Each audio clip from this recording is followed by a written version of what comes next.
Good morning and welcome to Trinity. Welcome back to Trinity, all of you. It's good to see you here.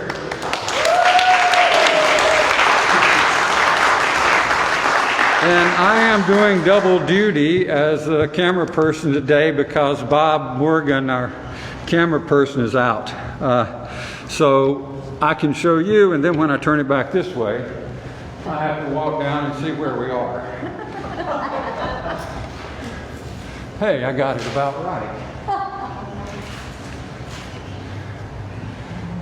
First off, I know some of you are here for the first time. All of you, or most all of you, are here for the first time in at least 15 months. So it bears repeating that no matter who you are, no matter where you are on life's journey, no matter where it is from which you may be worshiping with us today, no matter who you love or how you identify, we welcome you into the full life and ministry of this loving congregation. So welcome to Trinity. There are a number of people that I would like to express gratitude and give thanks for their help over the past 15 months or so in making sure worship kept going and making sure that things happened here that needed to happen administratively, as well as from the perspective of getting our offerings in and deposited. And a number of people who have helped make the building ready for this return. If you don't use a building for regularly for a year or so, it kind of needs some cleaning after that in order to enter back into it. So just some of the people I need to thank are James Ray and Gerald Moose, also Debbie Lazaro, who's back here, Janet Ward, also Natalia and Maya McNutt and their friends, Mackenzie and Crystal, Regina and Kathy and Judy Lang and Christina Huntley. Thank you. Also thankful for Ann Light and Tom Light. Tom's been here faithfully on guitar to help to beef up our music really, and an online worship service, which can be very boring otherwise. So thank you, Tom, for being here, and Tom and Ann for filling in our absence the times we've had to be out, Teresa and I. Thank you also to Reverend Liddell Benson, Lama Bodhikoku, who came last week to teach and give the teaching here, and also who has filled in for me over the past 15 months as well. Thank you to Bill Stanley over here and Rose Edwards. Also Jim and Mary Barbara Staunton for being the people who came to help sing and provide music for our online worship services. Thank you also in no small way to Bob Morgan, who's operated the camera, made sure the audio was working every Sunday. Thank you to Cindy Rummage for making sure our money got deposited each week so we could keep the lights on when we were doing worship online here. Also Kathy Miller, Kim Biondi, Chuck Ross, Ron Lunsford, Jessica Futrell, Angela Gilly, Michelle Crosby. All of those are consistory members, and some of the others I've mentioned already are consistory or leadership members who have met faithfully and religiously this whole past 15 months, sometimes twice a month if we needed to early on, just to try to figure out how we were going to keep doing what we're doing here. So thank you all. Ashley Crosby, Danielle Stingle in our office for making sure you got the information you needed on a weekly basis. Ken Swoop, who has provided a lot of resources for us to keep us safe, and also others who kept the community pantry going. Tricia Wynn, Mark, Stephen, Sam, Spencer, David Maxwell, Antonio, who is living behind our church in a tent, who cuts our grass, and others who have come to help.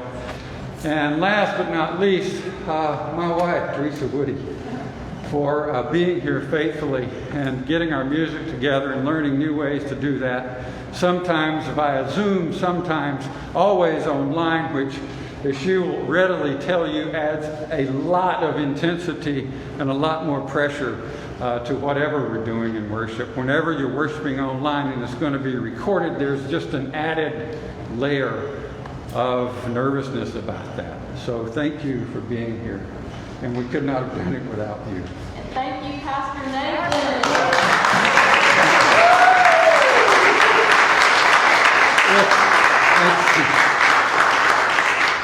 You know, if someone had told me 20 years ago that when you turn almost 60 years old, there's going to be a year pandemic, I'm not sure I would have stayed in ministry.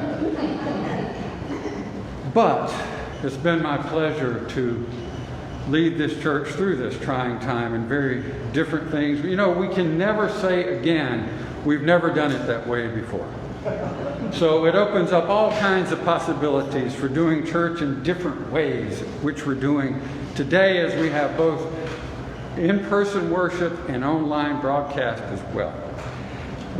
So there are a number of other things that I'd like to make known to you in the weeks ahead, so I hope you'll return. I don't want to belabor our announcements today, but you do get a mailing. If you aren't on our mailing list, let us get your email address and we'll give you a weekly mailing. We only send out one a week. We won't flood your inbox.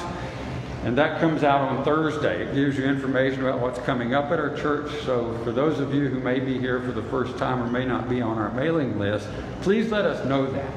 A couple of folks I didn't think just now, and that's Michelle Ward and also Amy Futrell, for being outside today and taking care of things and greeting you and letting you know what you needed to do. Thank you for signing those waivers.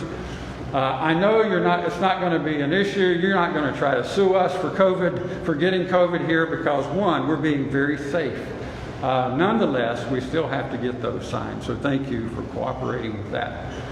We just need a record of who's here as well, so that if something does happen or there is an outbreak, then we need to be able to let people know they've been in contact, okay?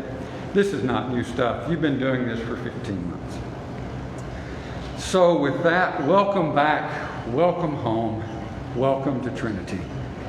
Our centering music is Joyful, Joyful. If you'd like to follow along in the hymnal, as long as you're wearing a mask, you can sing. And that's number 4 in the black hymnal, the New Century hymnal in the pew.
consent, which is in the worship bulletin if you have one in front of you. We are not doing our PowerPoint again yet. We'll add that as time goes on, and you may not need the sheets for that. So come before the Lord with joyful songs, because God is generous.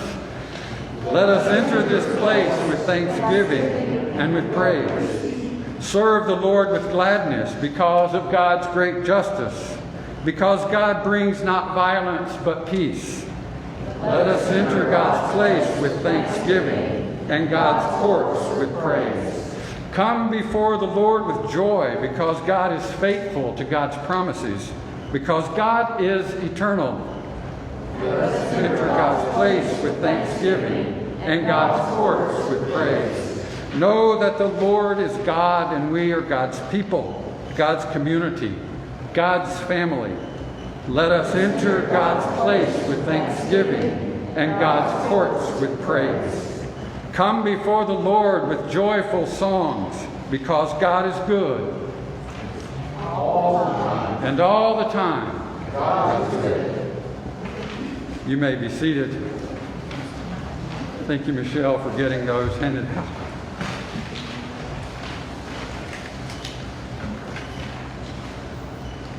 For our celebration and prayer time today, we each Sunday do this, and we recognize birthdays and anniversaries. And I see that Mr. Bobby Eagle has a birthday coming up on the 10th. Happy birthday to you, Bobby. Thank you, Bobby.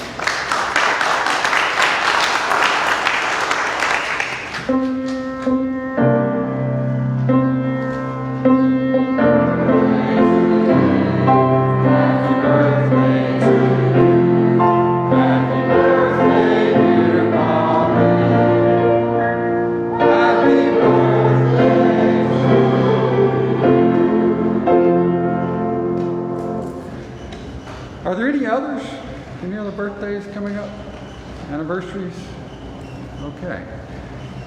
And prayer concerns I will cover in the prayer. I do want to remind you, though, we do have information there for the memorial service for Bailey in August the 21st at Brookhaven United Methodist in Brookhaven, Georgia. There's an address there. If you're interested in going, let me know. I will be going to attend that memorial service, so I hope you will also join me. Let us pray. Oh God, for many things we give you thanks. We're grateful for your presence in our lives. We're grateful for your sustenance in our lives. We're grateful, God, that from the dust of the earth you have formed us from the breath of your being, and that you sustain our lives with your Spirit. As we gather here this morning, we are aware of your presence. We are aware of your presence in each other. And, oh God, we are painfully aware of others who are not here. We're grateful for those who join us online still, and thank you for their lives. We yet also recognize that lives have been lost over the past year. So we gather with some degree of grief for those we don't see. We gather with grief for those whose lives have been lost. And we ask you be with us as we celebrate being back together, while also feeling the sting of death and loss and absence. That you would be with us and transform our experience today, not to make the pain of death go away, but to transform it into the memories that we need, that keep us aware of your presence in lives that are no longer with us on this earth.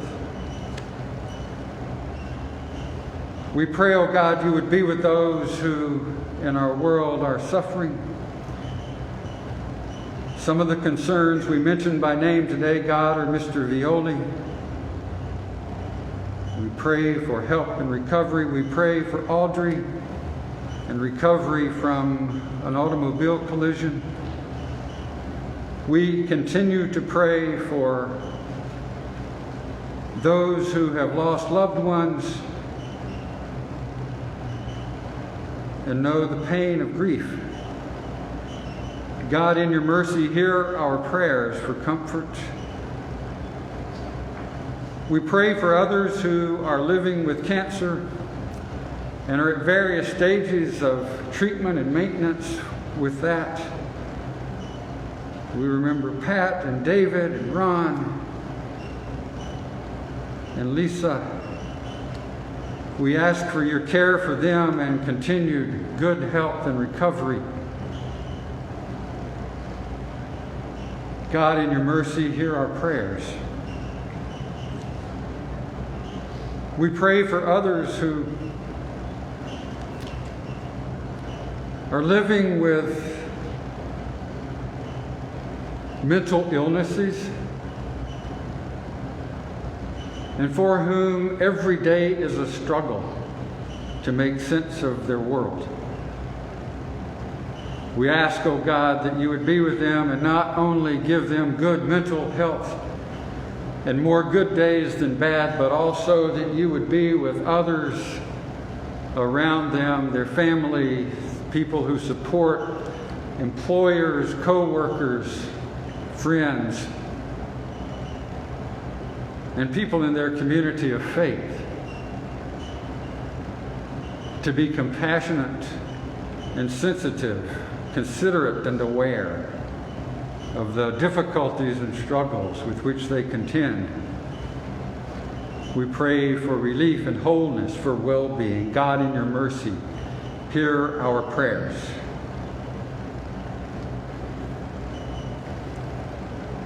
We pray, God, you will be with us on this day where, as a country, we remember one of our days of independence.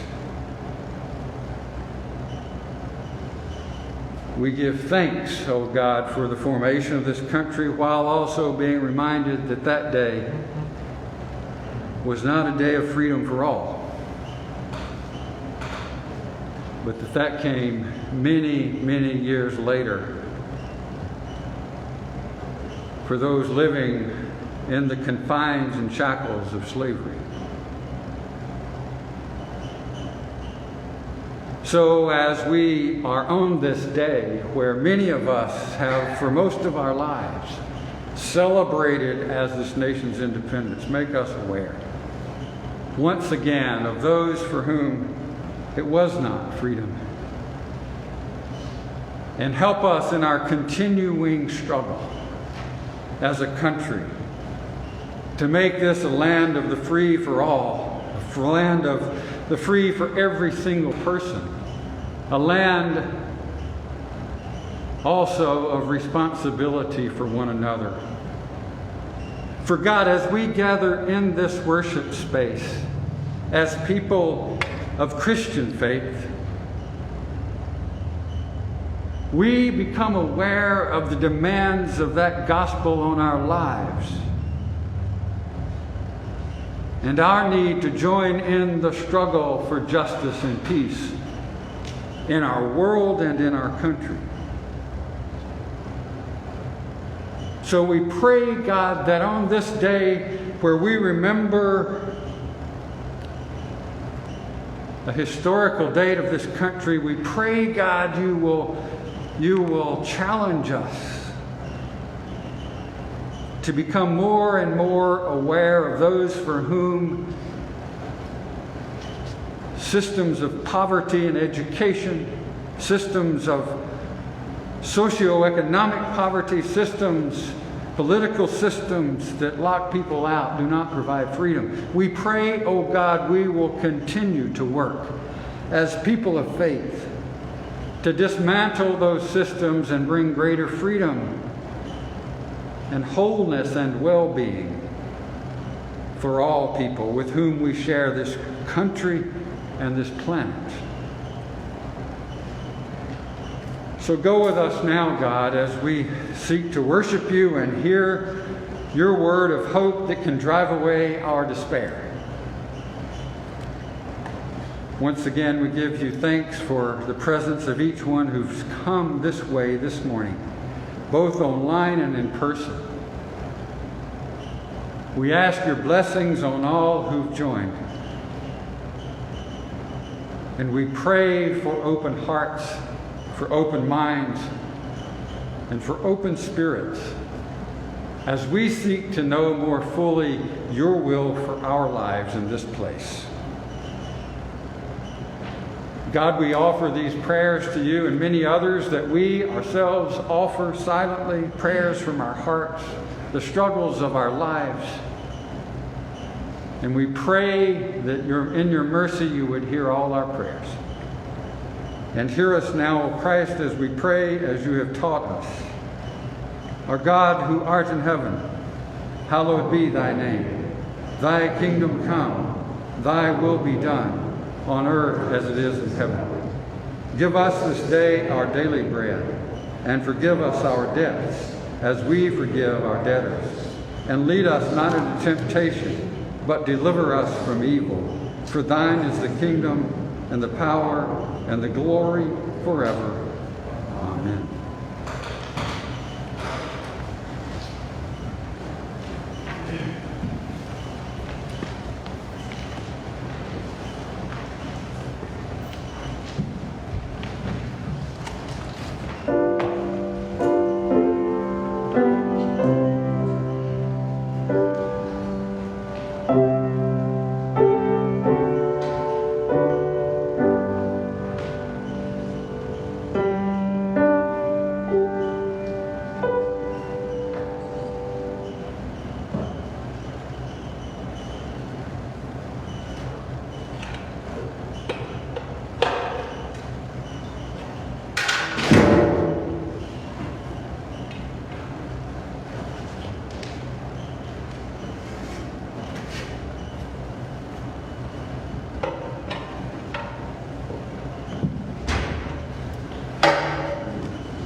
Thank you, choir. Thank you, Teresa.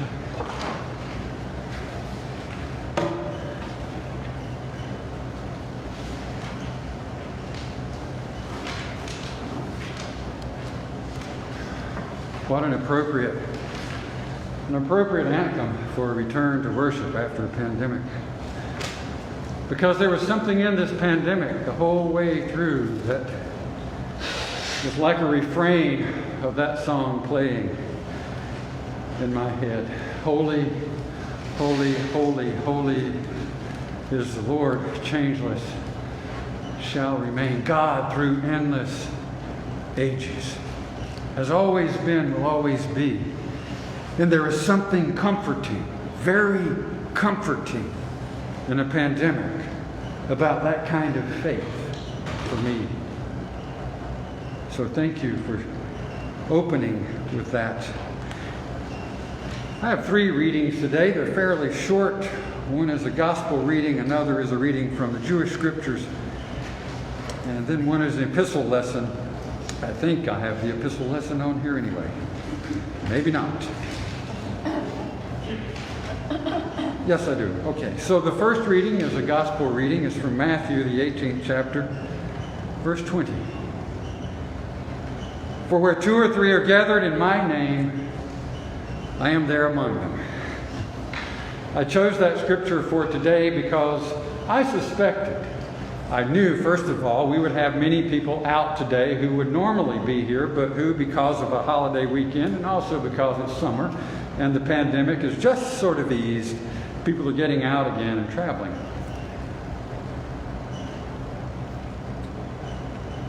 I think it's also appropriate for us as we go forward from this pandemic, as we gather for worship, to note that.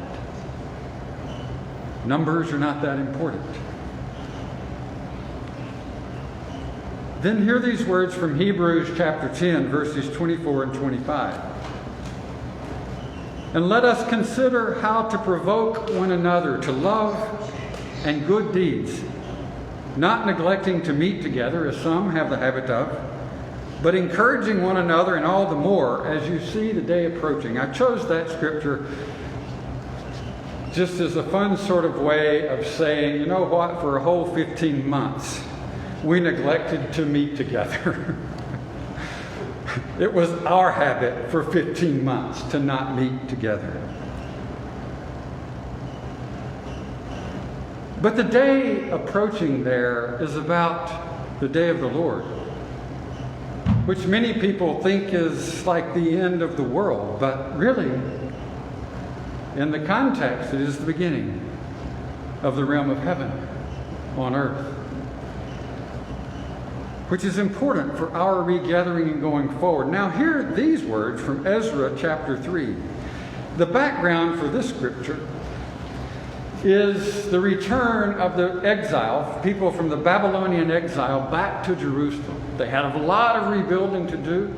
The temple had been destroyed. Their place where they experienced the presence of God had been utterly destroyed. But when a new ruler came to the throne of Babylon, King Cyrus made an edict that they could return and rebuild. Hear these words. When the builders laid the foundation of the temple of the Lord, the priests in their vestments were stationed to praise the Lord with trumpets, and the Levites, the son of Asaph, with cymbals according to the directions of King David of Israel, and they sang responsively, praising and giving thanks to the Lord, for God is good, for God's steadfast love endures forever. And all the people responded with a great shout when they praised the Lord, because the foundation of the house of the Lord was laid. But many of the priests and Levites and heads of families and older folks who had seen the first house on its foundations wept with a loud voice when they saw this house, though many shouted for joy, so that the people could not distinguish the sound of joy from the sound of weeping. For the people shouted so loudly that the sound was heard from far away.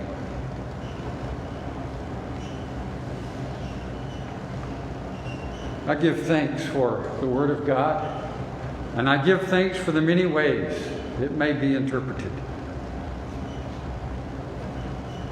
So the question that I was asking for a long time now is, how do we regather? I've been thinking on that. How do we do that safely? So one way we've done that is we've worn masks and we've continued to distance. We've collected information so that if something does happen, we can safely get people to take care of that. But there was also questions of, how do we regather physically? How do we regather socially? How do we regather spiritually after a pandemic? As I've already said, our consistory, our leadership board, has been thinking on that for more than a year. We hoped and we hoped and we hoped and we hoped again, and it was pushed farther and farther, and we hoped, as you did.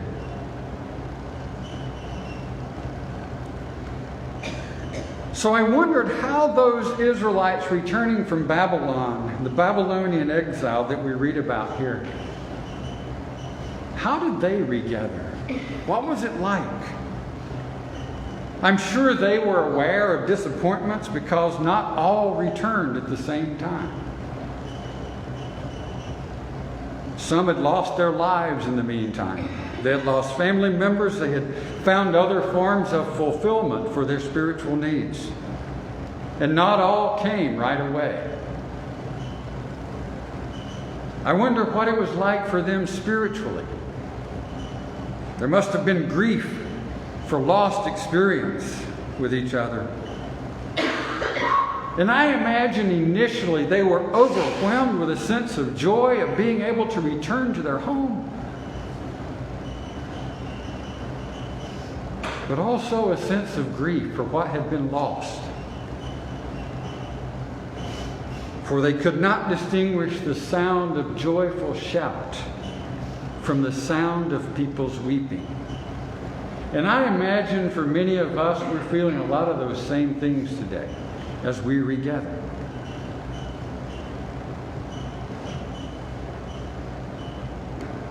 And I also imagine amid this return, this joy, and this grief, they also came back with a deeper gratitude for each other, for the presence of God in each of them.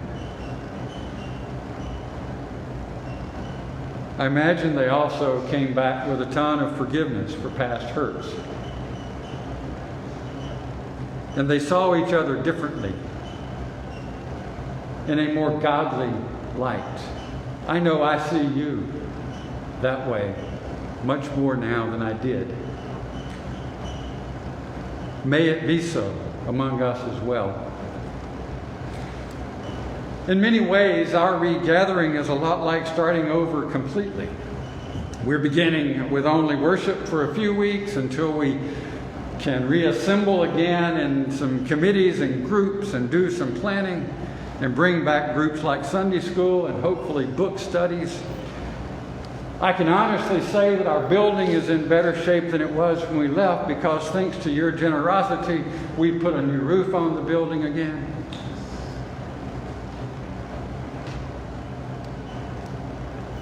But like those Israelites returning from exile, I wonder what kind of shape we are in spiritually. It's been hard not meeting together. It's been hard not seeing each other on Sundays. I'm thankful for technology, but it comes with a steep learning curve and some cost, not just financial cost, but also a cost of community. I never felt like we built community online.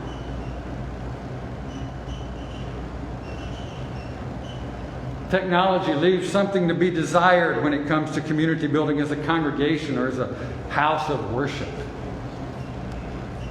And there's so much we've missed sharing together. So much we've known about each other online, perhaps, but missed experiencing with each other in person. It's like our life together has been on hold for 15 months or more. And now what do we do? How do we return? Well, I've laid out a few foundational necessities, I think, or spiritual essentials for our spiritual well-being as we regather. And somehow sermons don't seem nearly as important as how we actually treat each other. Admonitions and exhortations pale in comparison to the importance of just getting to know each other better, or at all. Some of us don't know each other at all. There are new people among us who've become an integral part of who we are as a congregation online over the last year or so, and who many of us have never met in person, might have seen today for the first time. While we were away, our church changed. It became different. Different people, different ways of doing things, different. Right now our choir has to rehearse still in the sanctuary. Maybe soon that'll be moved to rehearsal room, but to be safe for now, we're rehearsing in the sanctuary, and of course that means we can't have people in the sanctuary until about 10 till. Right now the weather's good. When the weather's not so good, we'll have to figure out a way to make other plans. We'll pivot around that perhaps, while still trying to remain accessible to people who have physical accessibility needs. But here are 4 spiritual essentials, I think, that are foundational, the same way the foundation of that temple was relaid for rebuilding our life together here. And the first is we regather in love. We gather in love in this place as we regather, but we also gather out of love. We gather from a place of love within, because you can't give away what you don't have. So it's important that we find that place of love inside ourselves so that we can share that freely with each other, not just inside these walls when we gather for worship, but more importantly even outside these walls as we share who we are as a congregation with this community and our world. Second is we regather in generosity, sharing our lives with each other, getting to know each other, the good and the bad, the joy and disappointment, the comedy and the tragedy of our lives, both individually and together. And we regather in generosity to support this congregation spiritually and physically as we are able to do so safely. Third, we regather in compassion, entering into one another's suffering and transforming it. I'll give you an example of this.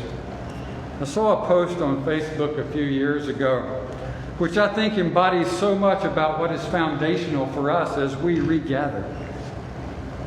And this was a mother telling about her child. And she says, at the pool yesterday, we're having a great time, and all of a sudden, my son asked me if he can go back to the house to get something. And he comes back with a little play figure. This is a younger son, 15 years old. Comes back with a little play figure, admittedly one of many, and he gives it to this little boy who's maybe 3 years old. My son had overheard him saying he wished he had a particular toy to play with. And my son realized that he had that toy, some kind of clown figure, sitting at home, and he hardly ever played with it anymore. So he gave it to the little boy. And the little boy's mom said, "Be careful, he's going to want that back." And the son looked up and said, "No, it's a gift."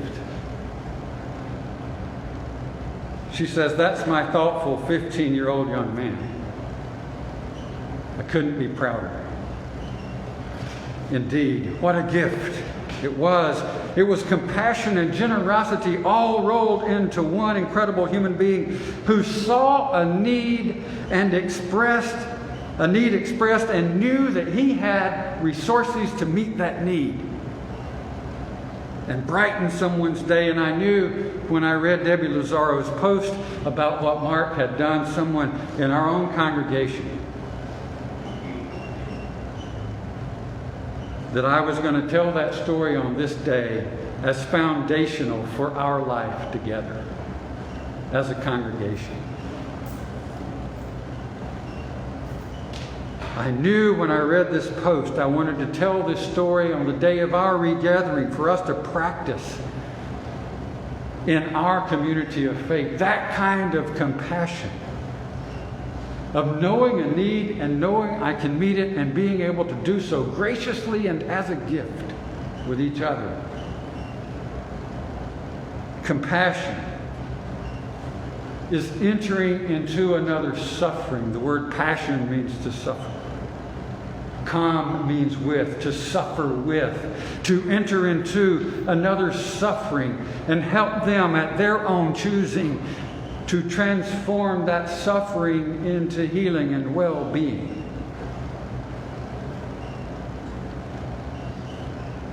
And this is an example of that. Evidence of generosity, evidence of gratitude and love both within and without. And that is the Christ I aim to follow. That kind of Christ that is like Mark Lazaro. I should say, that's the Christ I aim to follow on a good day. Because not all of them are good. I have to acknowledge, and we have to acknowledge, I think we have good days and we have bad days. You have them too. And when that happens, just be present. That's one reason we have these stickers. You know, sometimes you may just need to come into worship and not have to interact with anyone. And as a congregation, our compassionate response to that is to let you do that. To be sensitive to what your needs are rather than what my needs are about you. And to honor your presence as the presence of God in that way among us. There are days when I don't need a hug and I don't want a hug. I just want to sit in my own self-pity. Okay? And then there are other days when I would love to have as many hugs as I could get. Because somehow I've made it out of the fog and now need embrace.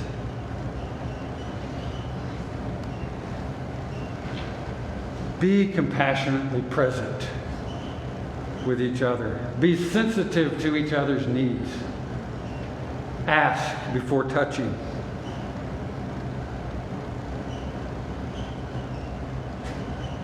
Above all, we must regather, and it's foundational that we regather in gratitude, thankful for each other. The people of the exile returned from exile with songs of ascent going up to worship. God had delivered them and they were joyously grateful. And now it was up to them to rebuild the place of God's presence in their own gathering and in their own lives. And the place of God's presence is among you. Among each one of you. In each one of you is the place of God's presence. And so we give thanks. We express gratitude for God's presence in you. Each one of you.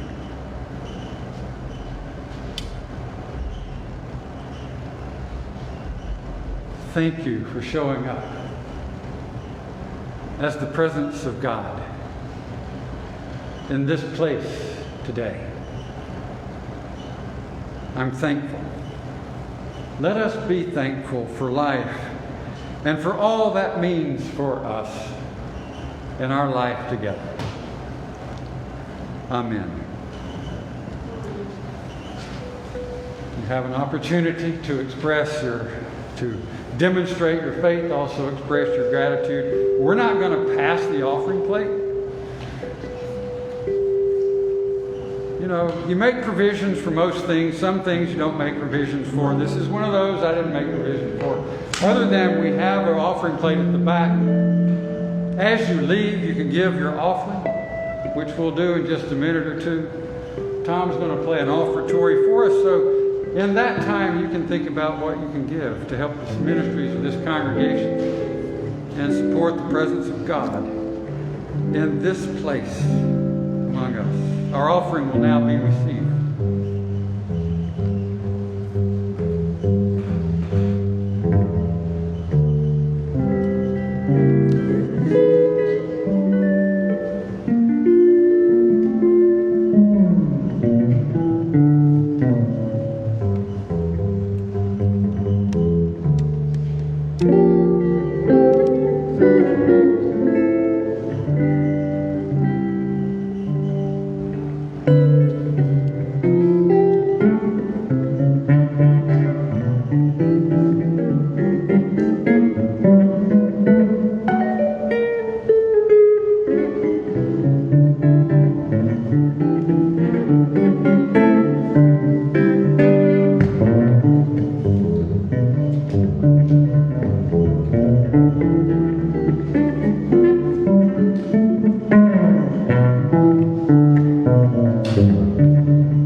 May they become, for those around us, good news. For those who suffer, may they become hope and healing.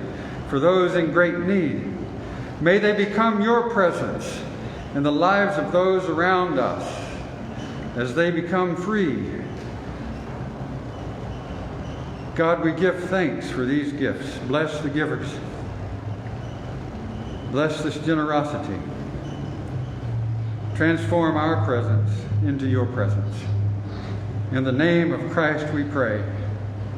Amen.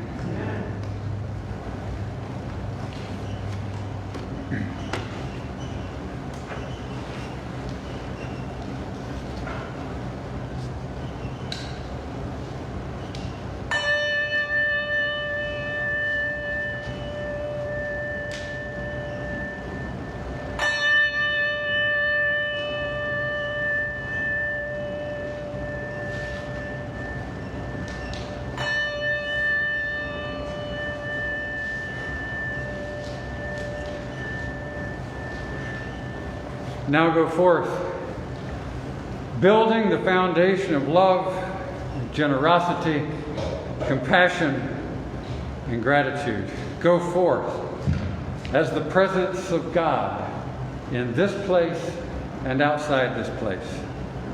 Amen.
Thank you for joining us. We'll see you next week at Trinity.